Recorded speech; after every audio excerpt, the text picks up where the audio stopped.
Hi, I'm back again. Okay, so I just can't really get enough of comparing this deck. I've already done the unboxing, then I did the first impressions of the major arcana. Now I'm going to start going through the minor arcana, but there's so many differences that are standing out to me. I'm going to go suit by suit. So first up will be the cups or the chalices. Just for comparison, I've gone ahead and matched up each card with my standard Rider-Waite deck. So let's just start with the 1. So in the Rider-Waite, it's the ace is the 1, right? Let me get these other ones out of the way so they're not so distracting. So these two I feel like match up energetically pretty well. It's interesting to me, if this deck has taught me anything so far, it's just that I tend to be like a stickler when it comes to the imagery and the symbology of tarot. Although I do feel that it is okay to be reading it intuitively, I also have done a lot of study to learn, you know, the different meanings of the actual symbols, such as the cloud, such as the water, such as the dove. So everything, you know, means something. But when you get a deck like this, it's like these images are conjuring up so many other different messages for me. So I can tell that the Law of Attraction Tarot is definitely going to be a deck that is going to be a lot more intuitively read. So anyway, both of these signifying abundance, fresh, you know, so I feel like those are pretty much in a line, so I don't want to spend too much time on these. So there's the 1. So next up is the 2 of Cups. So here we have the yin and the yang, balance, as above, so below, as within, so without. We do have some of that yin and yang here. We have the female and the male. We have the, what is this called? Starts with a C. Caduceus? You know, representing like the DNA, the spirit, and the body. Yeah. I think those go together. It's not exactly how I would picture. I kind of like this one better, if I'm being honest. But I can see it. Next, we have 3. Now, this one I've struggled with quite a bit, okay? So here's the 3 for the Law of Attraction Tarot. And here's your traditional 3 of Cups. So traditionally, it would be a card of success, a card of happiness, very much, you know, victory, celebrations, parties, weddings, etc. And I am just not getting any of that in this card. So I feel as though this card is much more, you know, mysterious, representing secrets, that which we lock away. But apparently they're meant to be implying the key to success, the key to victory, which kind of goes here, but yeah, not really.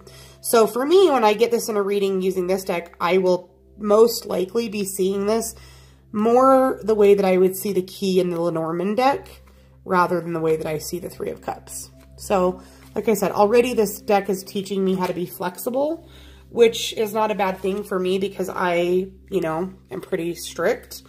This 4, I have a similar feeling with. Like, there's just nothing about these cards to me that seem the same.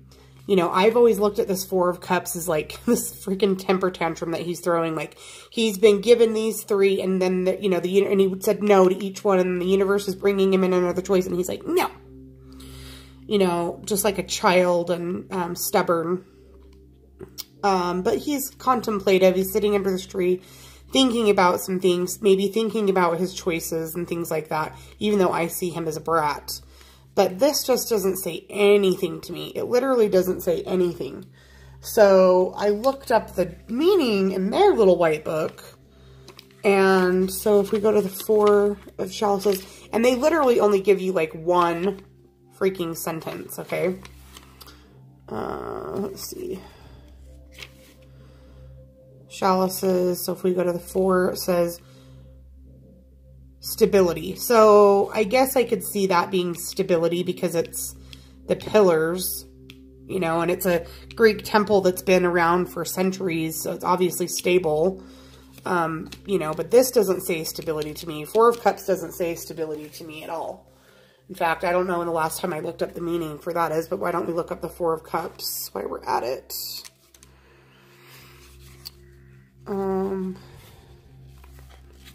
Cups, here we are. So yeah, this deck is teaching me flexibility, which is good because I'm a Capricorn and I can be pretty rigid. Okay, so traditionally the 4 of Cups says a stationary period in one's life, wariness, dissatisfaction with material success. See, that's where I always get the kind of temper tantrum attitude from. Reevaluation of one's earthly pleasures, kindness of others.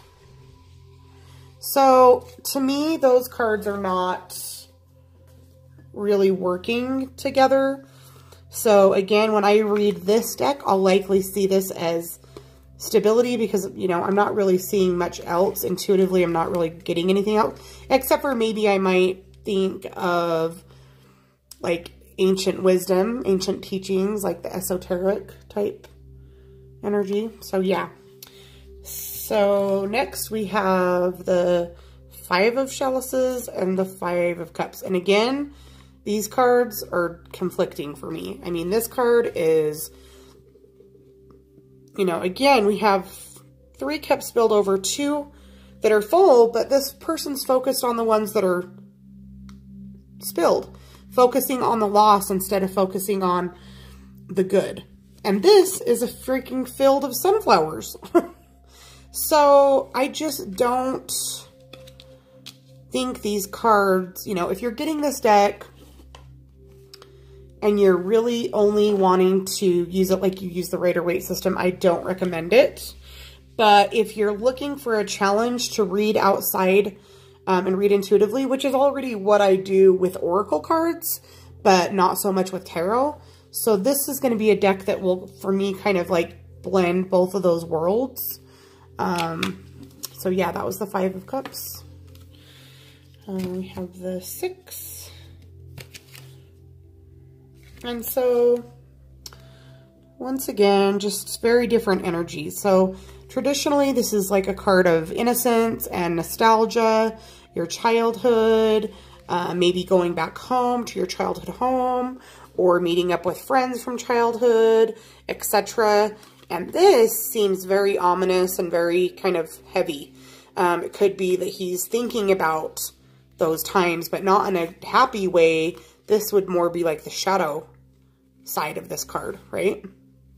So what are those things that have happened to us in childhood that we hold on to that are bigger than us, that turns into, you know, something that we carry on our back and that, you know, as time goes on becomes bigger instead of smaller. So they're similar, but yet very different sides of the coin, this being the light and this being the dark. So I kind of actually like that about these two. Next, we have the 7. So here's the 7 here, which is a crystal ball, and 7 traditional card, which I feel like these kind of line up very well. This is more of a person who's confused as to what's real and what's not, what's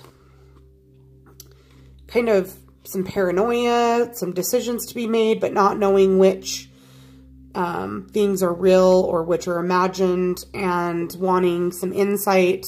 And, you know, that's kind of what people come to psychics for, and that's what people want to take a look at the crystal ball for, is to just kind of help them to be able to see clearly. So I actually kind of think these cards work really well together.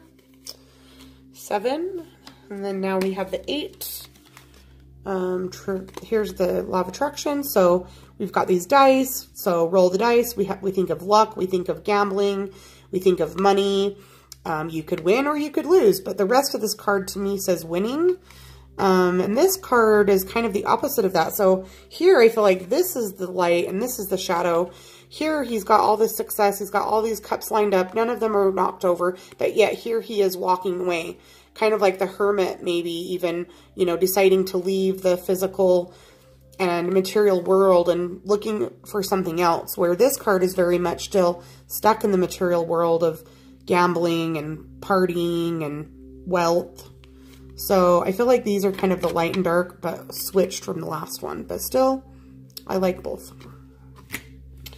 Okay, then we've got the Nine of Cups. So right away, you're going to think victory, which is pretty much alignment with Nine of Cups here. Success, victory, happiness, emotional, you know, just happy teamwork, all those things. I already kind of talked about the Ten of Cups when I did the original unboxing. This is my preferred Ten of Cups. It's one of my favorite cards in the Minor Arcana. What's not to love about this? The rainbow, the happiness, like success.